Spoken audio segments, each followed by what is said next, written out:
Hello? Okay. You doing okay? Yeah. Yep. Yeah? Good. I got me a Dr. Pepper Zero Sugar, which tastes a lot like Diet Dr. Pepper. Okay. Well, kind of jinx. I got myself just a Coke can regular next to me. But you're probably not like 260 pounds like me, so you could Well, afford to have the regular. at this rate, I'm getting how many times I sit down drinking Coke, playing Isaac all day. So I guess just jumping right in, like obviously the main thing I want to talk about is upcoming Mewgenics, I think the release date's February 10th.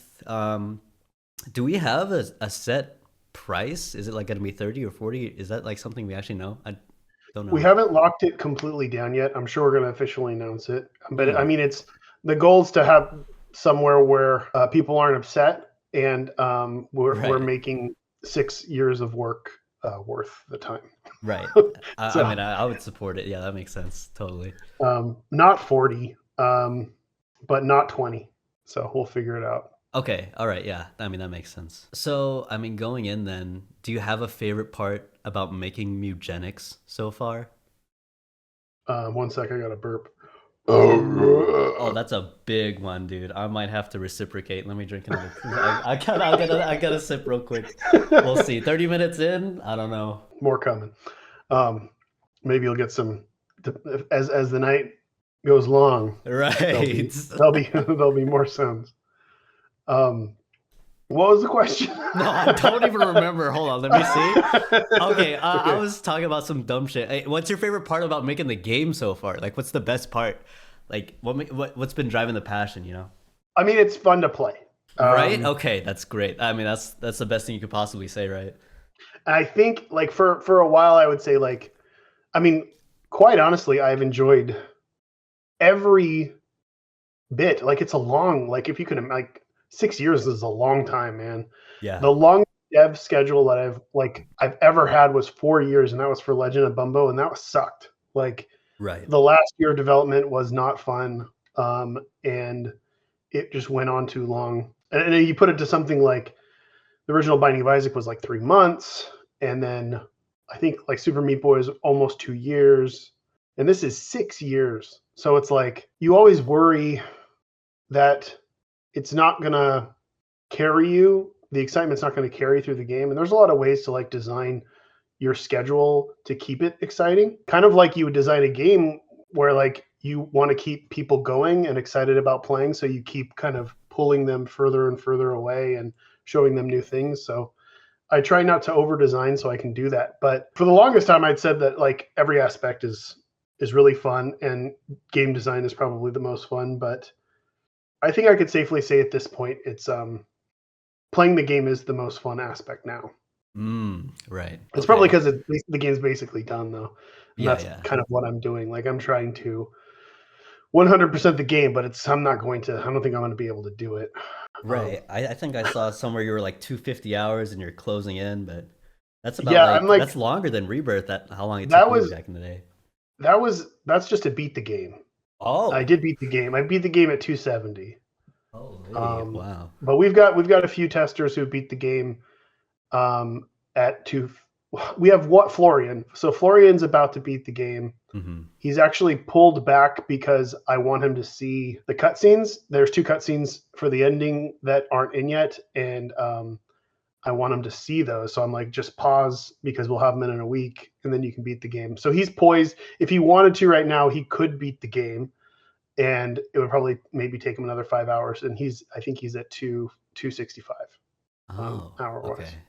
Wow, yeah, So that's a I mean, ton. it seems like it's averaging at like 260. It really depends on how you play because we've got some people who are like, it's a game that you can get to. You can go different directions. So we've Hmm. got Hmm. people that like want to min max like house stuff, um, Right. and just focus on breeding and house NPC max stuff.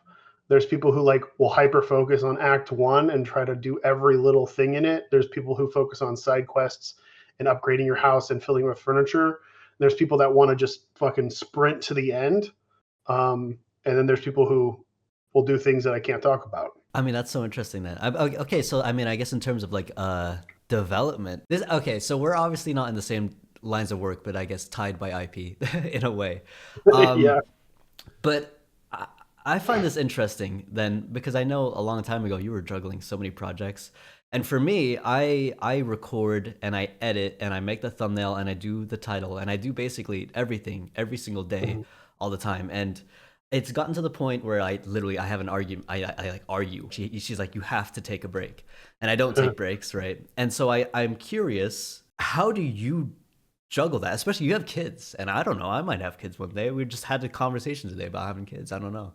Do you It's do it well, or am I just like, is this no, just I do it really bad. Like, okay? All right, I all mean, right. but I do it to the best of my ability. But it is a very difficult situation, especially at this age. Like, so I'm 45. I have two Mhm. kids. One's 5 and one's 10, and it's to the point now where Peach has experienced like two game releases and a few Kickstarters, and Minnie, the youngest, has not experienced it at all. And to her, I'm just this guy who is always working. Um, Yeah. and and it's always like, and the other day, she's very smart. She's like 5-year-olds coming up to me and saying, "I can't wait till February so we can all play together." And it was just Mm. like it's heartbreaking. It's terrible to feel like I've got this thing that completely sucks me away from my family for a long period of time. But people work, right? Like Mm-hmm. most dudes at my age have 9 to 5 job that they're at all the time.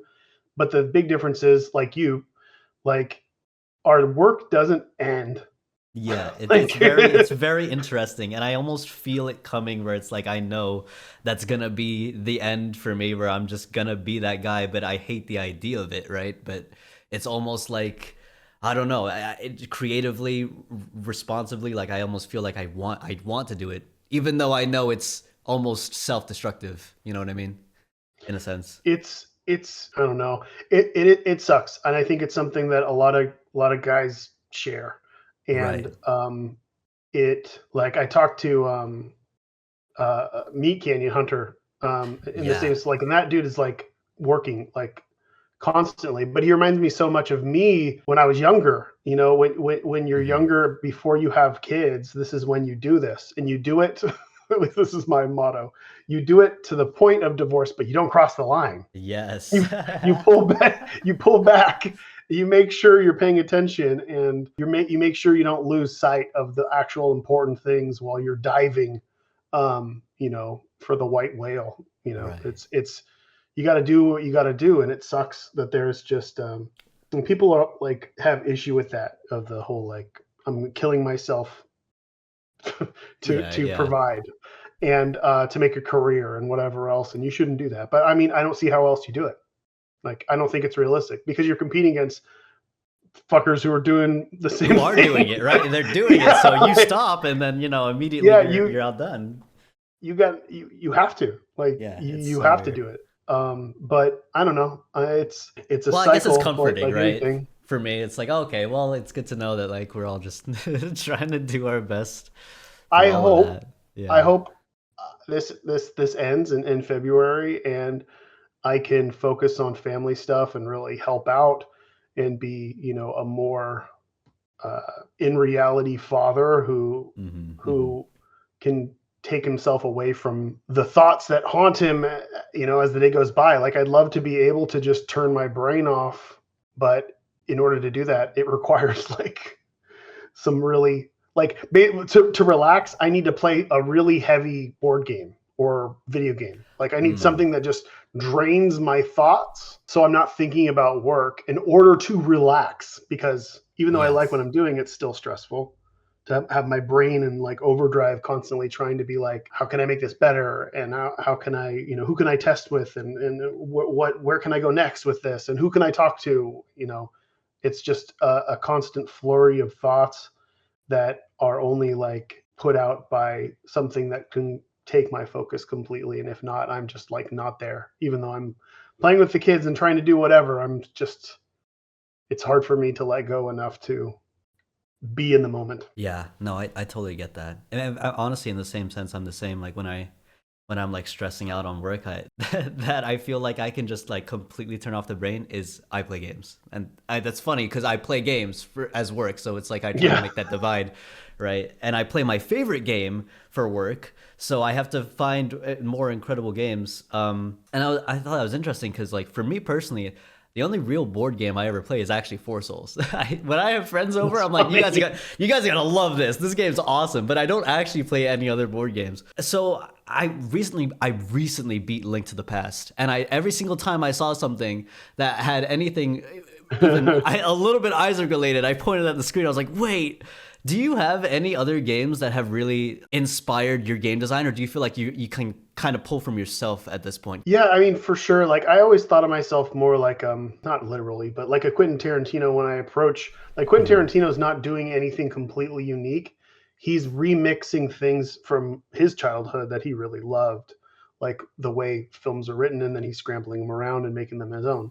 And that's just what I'm doing. Like with Super Meat Boy, it was just my remix of Super Mario, literally Mm-hmm. SMB Super Meat Boy. Yeah. Um, and then, the Binding of Isaac was a remix of Legend of Zelda, which is the same, you know, the Legend of Zelda, the Binding of Isaac. And with Mewgenics, it's a different one. It's a combination of a lot of things, but at its core, it's definitely magic, Mm-hmm. which has an M name. Yeah. Okay. There you go. There it is. There you go. Oh, but I think I'm always pulling from formulas that I feel like are kind of tried and true, and kind of a challenge because they're kind of perfect already. And I Right. like that. I like the challenge, and um, I mean, I'd like to make a game in every genre that I enjoy. I think it's fun to be able to learn a new genre, really get in there deep, understand it, take it apart, put it back together, see what works, what doesn't, and find ways to make it mine. All right. I'm gonna give you a silly one. This one has bothered me for maybe like actually 10 years, so I need confirmation. When you destroy a poop in the Binding of Isaac, both in Flash and Rebirth, you know that it makes like a smiley face, right? And is like that's not on purpose, is it? It's not. It wasn't. I Okay. didn't. It Like wasn't on that. purpose. Yeah, Everyone keeps saying it's a smiley face. it's not. I can tell you, it's not a smiley face because I wouldn't have put a nose. That There's you no know noses on what? anything. Wait, yes, okay. You've just expanded my mind. I Thank do you. not put noses on my characters. You have It put just doesn't. my childhood to rest. Thank you. I that's the only thing I needed to hear. I it's can't believe I didn't it's think of totally that. unintentional. They may like when they remade the sprite, they may have like punched it up a little, maybe. I don't know, because they thought that's what I was doing, but I Yeah. wasn't doing that. Just Uh, just happens. I was looking at the basement collection. I 100% of the basement collection. I don't know, maybe 10 whatever years ago. I know I'm such a nerd. What the hell? This guy got platinum god in basement collection. What was your first game that I made? Oh That you my played? god, when I played it, I think the first one that I attached to right away, I was coming from Super Meat Boy, so I tried Meat Boy. And then I was like, okay, yeah, I liked that. Then I went to Time Fuck, and I was like, wait, wait, I love this. And then I loved Spewer. But when you're playing the Basement Collection, there's like this cool little thing where like when you're playing a game, and you exit out at the bottom, it'll say like, are you sure you want to leave, like Isaac or whatever, and it'll say a fun fact about the game. And there's this weird little a tidbit. When you're playing Time Fuck and you leave, there's a small chance it'll say Steven has a deeper connection to Isaac than it leads on. And obviously I'm not just going to be like, what's the connection, right? That's going to ruin the fun. But I do know that when you release a major game, whether it be The End is Nigh, Legend of Bumbo, there's always these cool like major plot lines that you like to weave. And I know, especially with Mewgenics, you said you created more of a story this time. Can we expect like these kind of like cameos, right? Like maybe deeper things that we might find out without spoiling anything, of course. I don't want to spoil it. Yeah, no, I can guarantee that every every significant game that I've released is going to be featured in Mewgenics in some way, and That's quite a awesome. few of the ones you mentioned are interwoven in ways that connect everything together, and kind of open more doors to the future, depending on what I want to do. But That is yeah, awesome.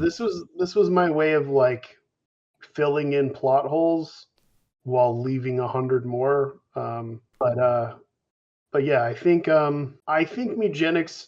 I think especially fans of Isaac will. A lot of people like I'll post like on like today I posted on the Isaac blog about some stuff, and I always post some stuff about Mewgenics, and people are like, oh, you know, I always say like they're tied together, so it's okay that I'm posting Yeah, this on yeah, yeah. here. The And same. they're like, Yeah, you don't have to even say that, you know, it's fine. But the honest truth is they are incredibly tied, and yeah.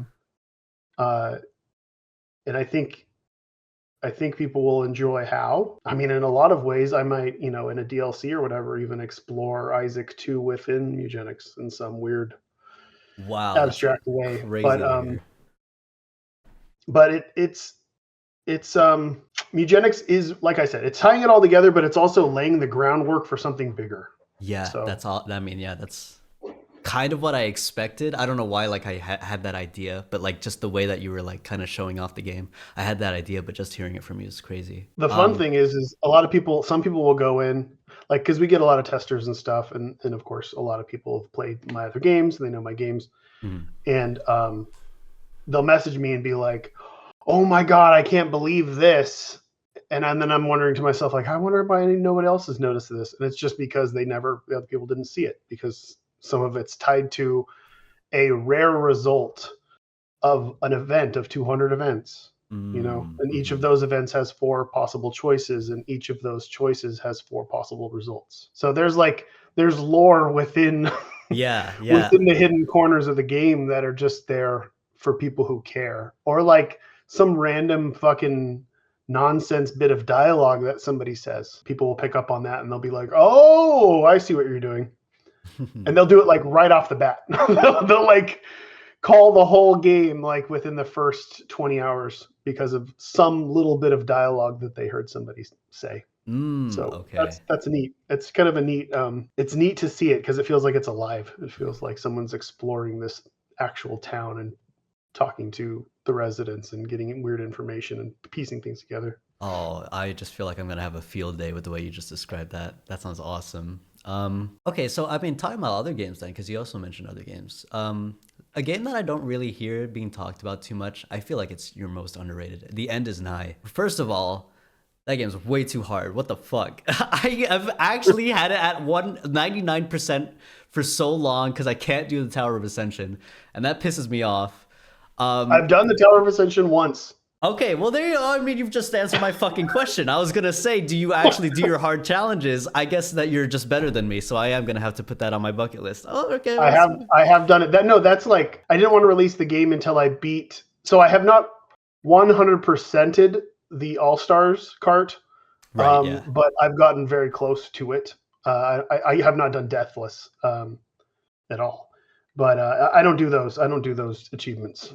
Yeah, That's because I for mean, in somebody else. theory, they're technically already, they are. If Yeah, every room, I know is it's possible. right, It's it's I don't need to test possible. it, But like something but like no, an I actual challenge, like the Ascension, right? You've done. the Tower of Ascension felt amazing when I did it.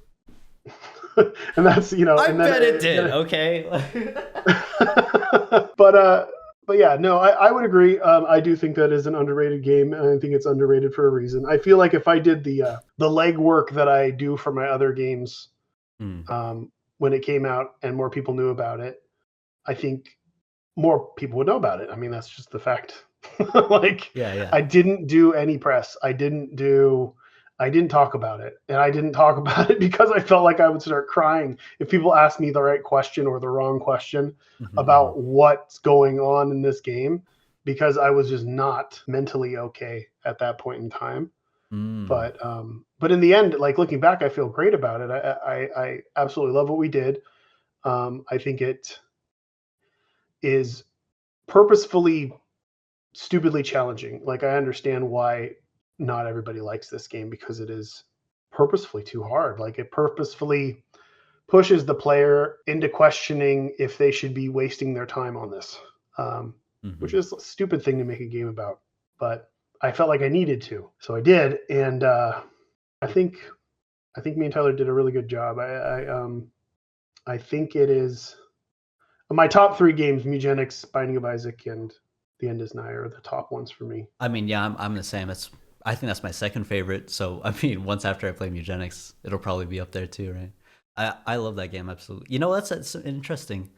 You do mention people don't really talk about it that much. I was curious. Okay, going through that game, there's a lot of theories, and people don't talk about it enough. I don't know if you would ever. You're very open with like the story and the themes of like Isaac and your other games, right? Would you ever be willing to, um, I guess, dispel some kind of interesting lore about the End is Nigh for the few people that like me out there who have really played it and are still interested to this day? About what it really is about to me, or what it is about story wise? Um, Story wise, I have not heard you talk about it story wise enough. I mean, that's because it's full. It's literally it's literally an abstraction of a situation in my life. That's why it doesn't Oh, really like make any sense. Um, okay, but that said, okay, I do make sense of it at okay, some point, possibly in the End is Nigh. And the End is Nigh. In Mewgenics, there will be something that says something about the End is Nigh in Mewgenics right. Keep it that ambiguous, but that's should awesome. give you some teeny tiny crumb of information about whatever else. I mean, quite honestly, I don't want to spoil anything, but I'll say Hmm. that going in to the End is Nigh, like I said, it was an abstract take on a situation that I was in, and I kind of picked it apart and put it back together, and this is what came out. And how the Earth became that way, and what happened after the fact, what the mother is, what the friend is, Hmm. what Hmm. Ash is, um, are all things that I would like to, kind of fill in the blanks with. Um, but I don't know. I'm never going to fill in all the blanks. It's just no. No, that's It's not interesting. Yeah. fun. Like it's not fun to like. I actually know what all these things are and what all these things mean, but Hmm. there are aspects that I don't, because I don't know what those things want to be yet, Hmm. Yeah. and I Okay. probably won't know until the right time, and Until then yeah, it makes itself known, right? And then yeah. yeah, I get you. All right. So you talked about like after Mewgenics, obviously you want to feel more present, for your family, but also, of course, it's not just going to be like, okay, well, I'm done. You've talked about, well, you want to explore smaller projects. I remember a long time ago. Oh my God, this is probably 10 years now. There was this almost prototype demo. There was a video, like 3 videos that came out of this game, a time fuck pseudo sequel named Ouroboros. Is Yeah. that something that you might also look back into, or you feel like you're kind of done? I know there's stuff like Camdrome and all those Yeah. things. So Ouroboros actually became the End is Nigh. That was Oh, that's what I thought, but I didn't want to yeah. like make an assumption. Okay, cool. We kind of like worked on that for quite a few months, and it seemed like it was going to be a cool little small game. It was kind of a Spelunky like. Hmm. It was a randomly generated side-scrolling shooter with a bunch of random power-ups and bosses. And for those who haven't seen it, it was all locked to this spiral, like this infinite spiral that would keep like unfolding, and it made everyone very motion sick. And we tried all these different zoom ins, like we tried to fix it, Hmm. but the whole core of the game, which was this spinning infinite world, this tube, this like inverted tube, just didn't work. Like, and I think we kind of Oh. accepted that it wasn't where it's at. Like, it wasn't fun, and we talked about flattening it, and we're like, well, why wouldn't we just like? I think we kind of like pulled back, and we're like, well, let's just like, if we're gonna flatten it, let's just do a platformer with the engine, just a basic platformer, and do something easy and fun be, before we do that. And Wow, I that see. was the End is Nigh. So like we just prototyped a character that it actually had the mechanics of Steven. So Steven would drop faster when you'd go into a ball, like a Steven ball. Mhm. You'd like squish down, but you'd also drop faster in the air, which I thought was really interesting. So that was like a core mechanic originally, and then we were like, I didn't want to do wall jumping because I've done that. Mhm. So I thought, well, we could do like wall clinging, and then, you know, that's where we ended up, and it went really fast. Like things just kind of fell together, and we just had like a really finely tuned platformer really, really early on, and it seemed like very appropriate to work on at that point. And so kind of just jumped in and made something low pressure, just kind of fun and really challenging. Like I'm literally like at that point, so Super Meat Boy and the Binding of Isaac was what I was known for, and a lot of people really knew me for Meat Boy, and I'm making this platformer and being like, Mhm. well, can I make a platformer that's that good again? Yeah. So it was kind of a challenge for me because, for those of you who don't know, that book had closed. Like the chapter of my life was over, and I was never going to make another Super Meat Boy because I was no longer with the company and nothing to do with the IP. And the type of person I am is definitely the type of person who, when somebody says you can't do something, then my mind just hyper focuses on the thing that I can't do. Yeah. It's just like I can't imagine a life where I can't make another platformer. So I made another platformer. You talked about Isaac earlier, but I'm curious. There's some stuff about Isaac where I don't think we've gotten an update on, and I'm sure people would be a little bit interested in. There's a absolute shit ton of Isaac merch, just like a boatload.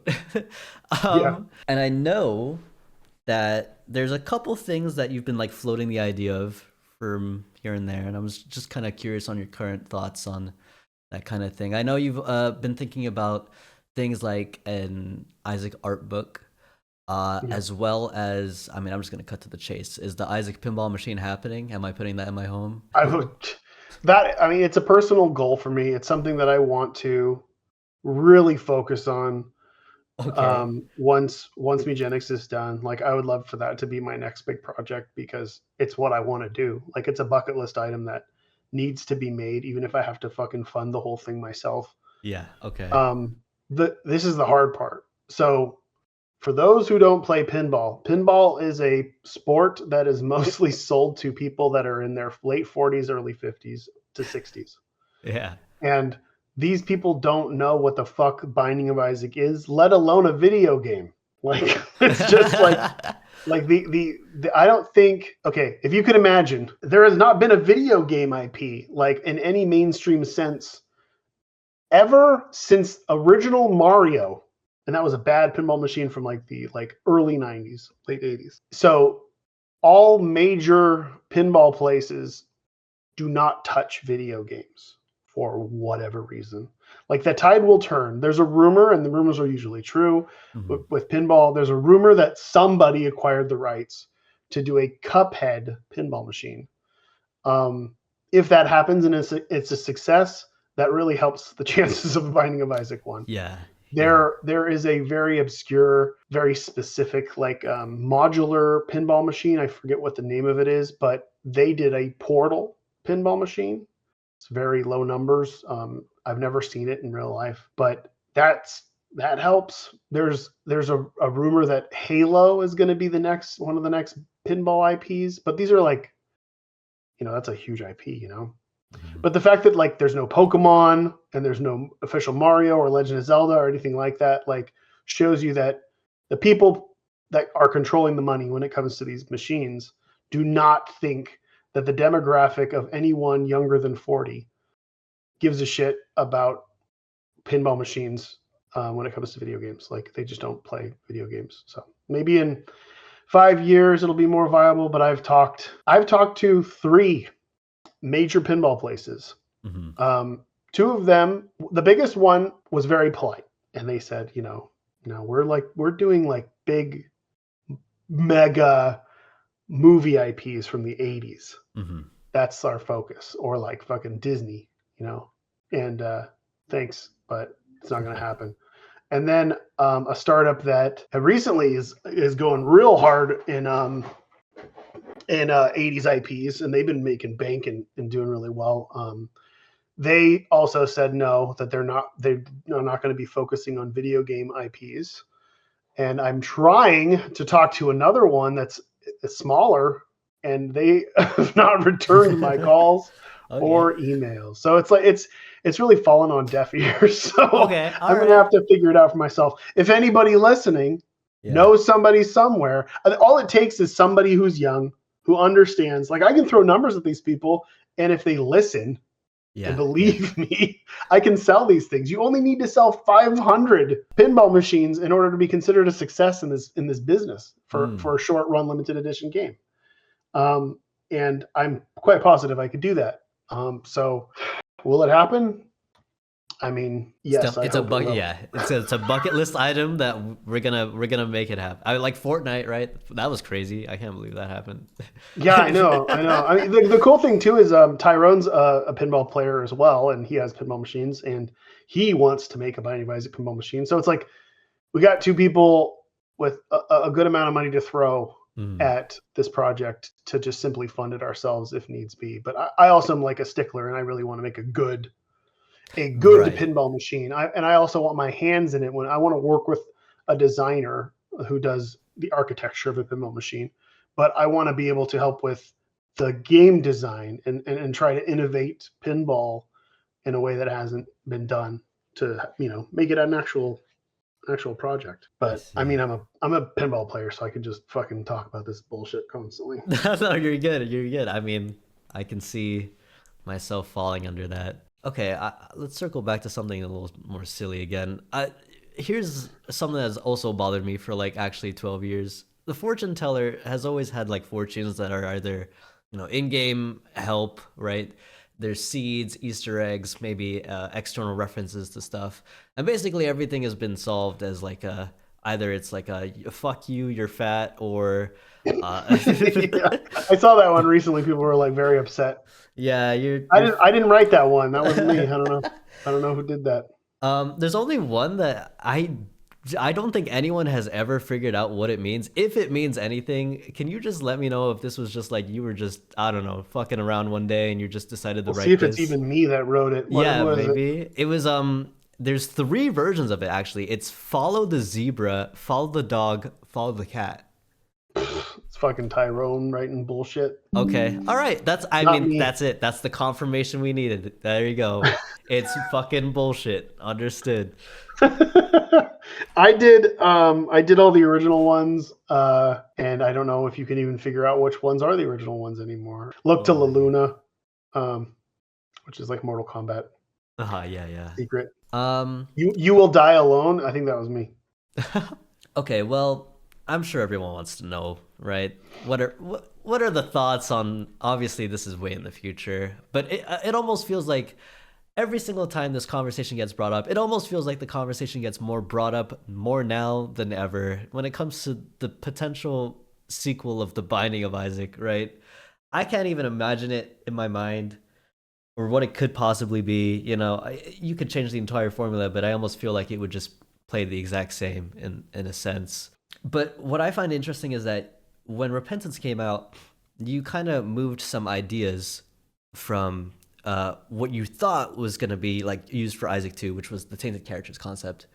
And it basically became like an Isaac 1.5. And that was really cool. And that blew everyone's mind when everyone figured out what a Tainted character was at the time. And it was awesome. With you using that idea for Isaac 2, do you actually still have bits and bobs of ideas of like certain things that you absolutely want in the sequel of Isaac, or is it just not even in your mind right now? You just haven't even thought about it. I mean, yeah. I mean, I think I wrote the rough draft of the broad concept of the sequel, like around Afterbirth Plus time, and I showed Vin most of it, and like the Beast, Dogma, the Mother Fight Home path, like a lot of that stuff was all Isaac 2 type stuff that I wanted to do. Sorry. Oh, there it is. I have not reciprocated. I apologize. I should get another Coke. I am lacking. My bad. But yeah, I mean, I'd love to talk about it, but it's one of those things where if I like let you know what I'm thinking, the chances are, if and when I start entertaining the idea of a sequel, the ideas that I have probably might not even be applicable at all. And then like you paint this picture of something that people think that they want when they don't, it doesn't even exist. Yeah. It's the Edith syndrome. Yes. Everybody wants this character that Vin showed me that didn't play well, and he was like, it's atrocious, it doesn't work, and we can't put it in. And I'm like, well, let me see if we can like pay homage to it with one of the Tainted characters, which we did with Tainted Forgotten. And then people are still fucking messaging me and asking. No, I see that. There's even an Easter egg for it, just in case you wanted the sprite in the game, which is literally in the game. And yet people are like, "Where's Edith?" And I'm like, "Guys, listen, Edith is in the game. I don't know what to tell you. It's over. Go play a mod if you really want the actual, If you want a really restrictive version of Tainted Forgotten, you can mod that. I'm sure there's a mod for Edith on somewhere. And everyone's playing it. They won't stop. It's so good. But no, yes, there are things that I think I might want to do for a sequel. Okay. But the reality is, I don't even know if there will be a sequel. Like, I don't know if the sequel will play out in a different game. Who knows? The sequel may be Mewgenics and you guys don't even know. Yeah. Like, who the fuck knows? The thing that I'm trying not to do, and I've said this many times, if I'm making a sequel to The Binding of Isaac, if suddenly you see a trailer in some award show or some bullshit, and you see that thing, it's either because I've run out of money or I came up with a really, really fucking amazing idea that I had to make. Yeah. And right now I do not have any amazing ideas and I'm fine financially. So I'm in no rush to do it.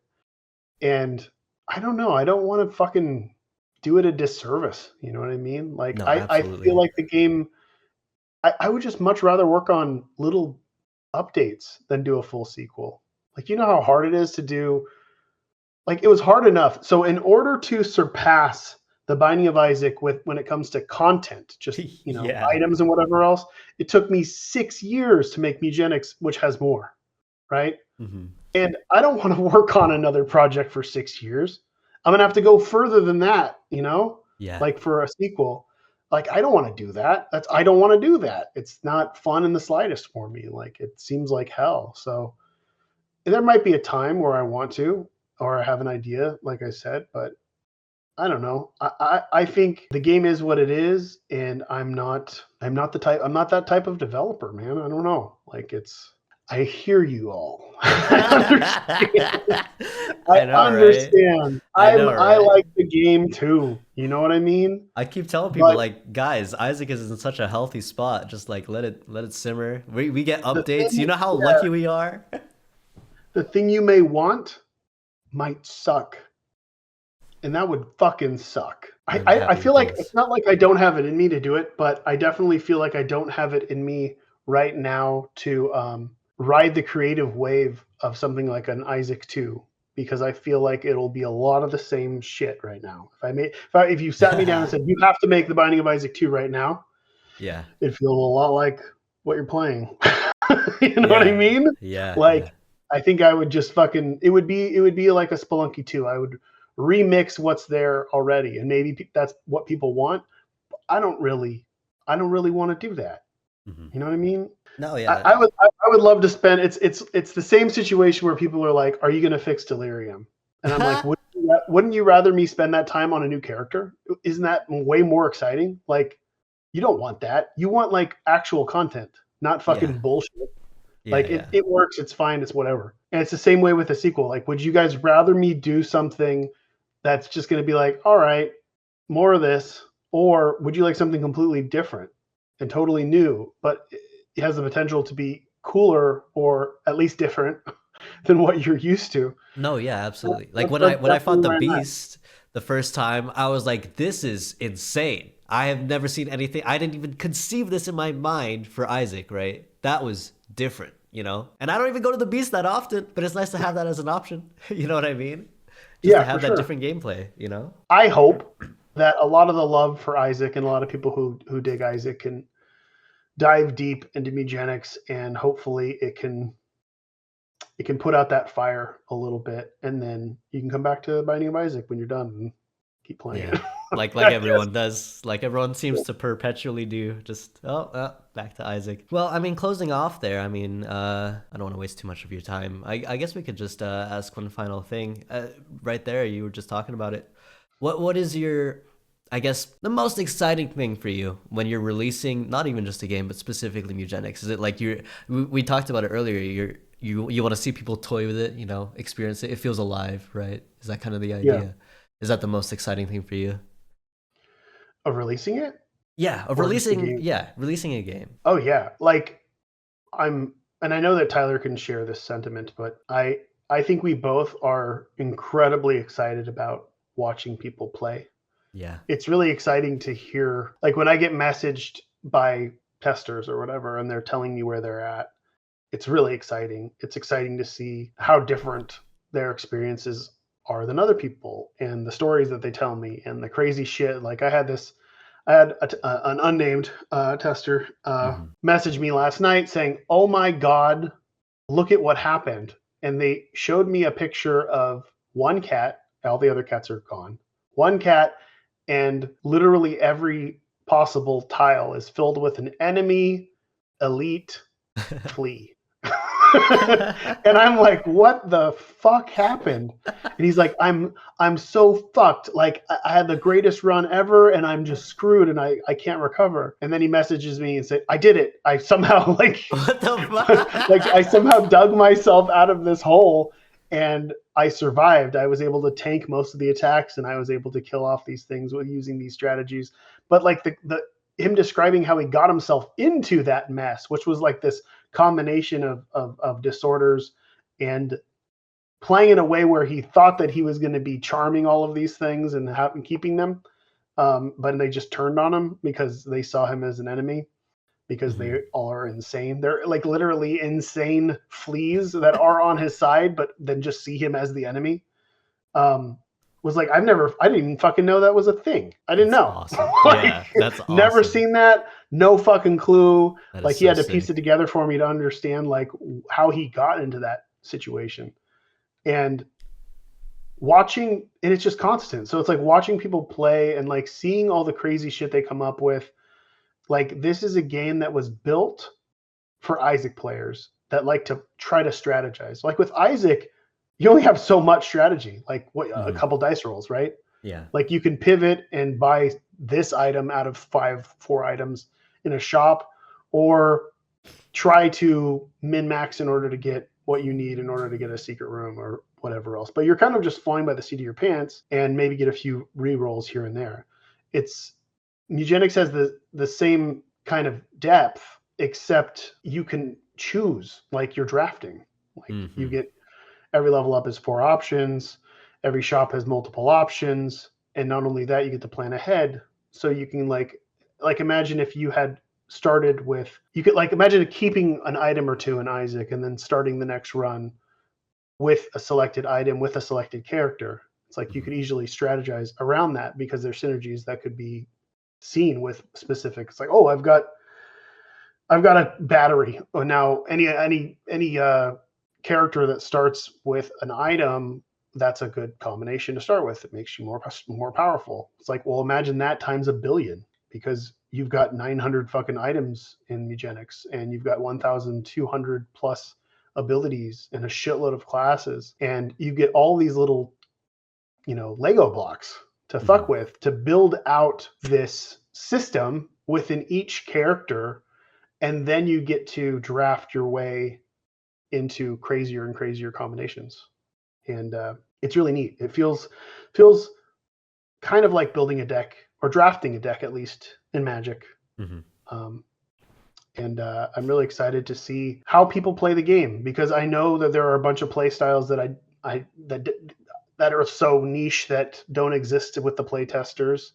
And I'm positive that the way people play will inspire a bunch of stuff that will push us in the right direction for a DLC, which will definitely happen within the first year. Hmm. Um, And that's what I'm excited about. Yeah. I'm excited to continue to work on the game. I'm excited to see what people do with the game. And I'm excited to see people like have fun with this kind of sandbox and stuff. Well, I mean, that's awesome to hear. I'm excited to get my hands on the game. The way you've described it seems like I'm gonna get sucked in, and I'm not gonna want to stop. And it's gonna be another 1,000 episode that I'm gonna have to chuck on top of the daily Isaac videos that I'm gonna already be doing. So that's awesome for me. Well, I super appreciate it too, because this is definitely a game where I think early on I'm like, well, I need to stream this game because it's too hard to explain. Like it's too hard to explain. So it's like, well, fuck it. I'll just do a few runs so you can see. And that's done really well for us, just showing people how the game is played, even in the early tutorial, mode of the game where you're on the rails. Shows enough of the game for people to be like, wait a minute, I didn't realize it goes this deep. I didn't realize all this stuff was going to happen. And I think there's going to be at least 2 more streams from me, maybe 1 more stream from Tyler before we release. And hopefully it'll paint a pretty good picture, because realistically, the most common question is, when is there going to be a demo? And even Steam has asked us to put a demo out because they think it'll do really well. But the thing is like, we'd have to custom build a demo to show off this game that needs the whole game in order to work. It's kind of a weird situation. It's like, it's too hard to do. And I really do think that just watching one person play really sells it. So I appreciate anybody, especially you, that streams the game and kind of gives people an idea of just how crazy deep the game goes and how much fun it can be to jump in yourself, because you're not going to have the same run as a streamer, but I'm sure you're going to have a lot of opinions on the way they play. Yeah.